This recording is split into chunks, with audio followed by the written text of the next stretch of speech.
لہٰذا اللہ کے ساتھ کسی کو شریک نہ ٹھہراؤ۔ جب تم یہ سب باتیں جانتے ہو اور اگر تم اس قرآن کے بارے میں ذرا بھی شک میں ہو اور جو ہم نے اپنے بندے محمد صلی اللہ علیہ وآلہ وسلم پر اتارا ہے تو اس جیسی کوئی ایک صورت ہی بنا لاؤ۔ اگر سچے ہو تو اللہ کے سوا اپنے تمام مددگاروں کو بلا لو۔ پھر بھی اگر تم یہ کام نہ کر سکو اور یقیناً کبھی نہیں کر سکو گے تو ڈرو اس آگ سے جس کا ایندھن انسان اور پتھر ہوں گے، وہ کافروں کے لیے تیار کر لی گئی ہے۔ اور جو لوگ ایمان لائے ہیں اور انہوں نے نیک عمل کیے ہیں ان کو خوشخبری دے دو، ان کے لیے ایسے باغات تیار ہیں جس کے نیچے نہریں بہتی ہوں گی۔ جب بھی ان کو ان باغات میں سے کوئی پھل رزق کے طور پہ دیا جائے گا تو وہ کہیں گے یہ تو وہی ہے جو ہمیں پہلے بھی دیا گیا تھا، اور انہیں وہ رزق ایسا ہی دیا جائے گا جو دیکھنے میں ملتا جلتا ہوگا۔ ان کے لیے وہاں پاکیزہ بیویاں ہوں گی اور وہ ان باغات میں ہمیشہ ہمیشہ رہیں گے۔ بے شک اللہ اس بات سے نہیں شرماتا کہ وہ کسی بات کو واضح کرنے کے لیے کوئی بھی مثال دے دے، چاہے وہ مچھر جیسی معمولی چیز ہی کیوں نہ ہو، کسی ایسی چیز کی جو مچھر سے بھی زیادہ معمولی ہو۔ اب جو لوگ مومن ہیں وہ خوب جانتے ہیں کہ یہ مثال حق بات ہے جو ان کے پروردگار کی طرف سے آئی ہے، البتہ جو لوگ کافر ہیں وہ یہی کہتے ہیں بھلا اس حقیر مثال سے اللہ کا کیا مطلب ہے؟ اس طرح اللہ اس مثال سے بہت سے لوگوں کو گمراہی میں مبتلا کرتا ہے اور بہت سو کو ہدایت دیتا ہے، مگر وہ گمراہ انہی کو کرتا ہے جو نافرمان ہیں۔ وہ اللہ سے کیے ہوئے عہد کو پختہ کرنے کے بعد بھی توڑ دیتے ہیں، جن رشتوں کو اللہ نے جوڑنے کا حکم دیا ہے انہیں کاٹ ڈالتے ہیں اور زمین میں فساد مچاتے ہیں۔ ایسے ہی لوگ بڑا نقصان اٹھانے والے ہیں۔ تم اللہ کے ساتھ کفر کا طرز عمل آخر کیسے اختیار کر لیتے ہو حالانکہ تم بے جان تھے؟ اسی نے تمہیں زندگی بخشی، پھر وہی تمہیں موت دے گا، پھر وہی تم کو دوبارہ زندہ کرے گا اور پھر تم اسی کے پاس لوٹ کے جاؤ گے۔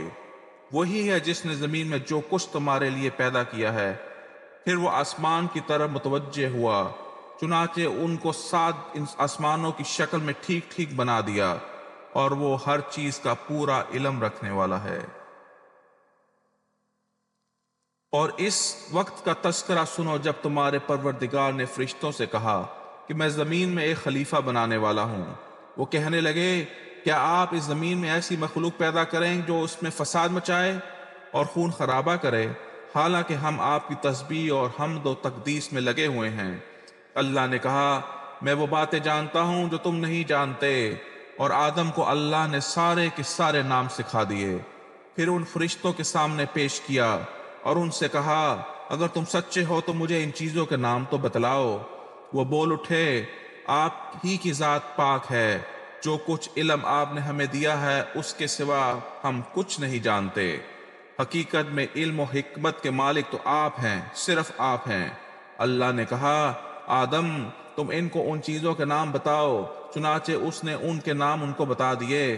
تو اللہ نے فرشتوں سے کہا کیا میں نے تم سے نہیں کہا تھا میں آسمانوں میں اور زمین کے بھید جانتا ہوں، اور جو کچھ تم ظاہر کرتے ہو اور جو کچھ تم چھپاتے ہو مجھے ان سب کا علم ہے۔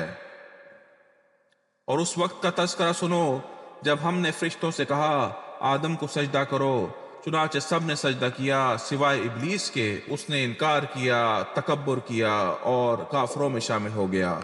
اور ہم نے کہا آدم تم ہو تمہاری بیوی جنت میں رہو اور اس میں جہاں سے ہو جو چیز چاہے کھاؤ، مگر اس درخت کے پاس مت جانا ورنہ تم ظالموں میں شمار ہو گئے۔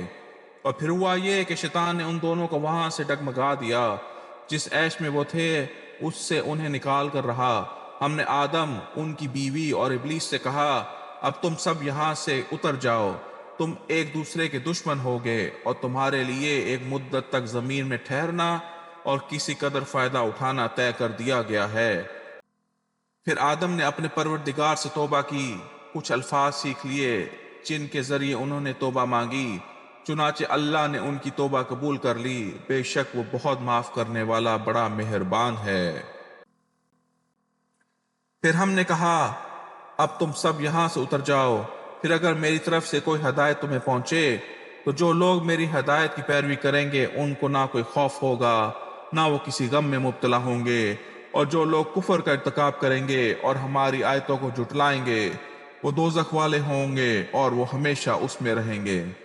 اے بنی اسرائیل، میری وہ نعمت کو یاد کرو جو میں نے تم کو عطا کی تھی، اور تم مجھ سے کیا ہوا وعدہ پورا کرو تاکہ میں بھی تم سے کیا ہوا وعدہ پورا کروں، اور تم اور کسی اور سے نہیں بلکہ صرف مجھی سے ڈرو۔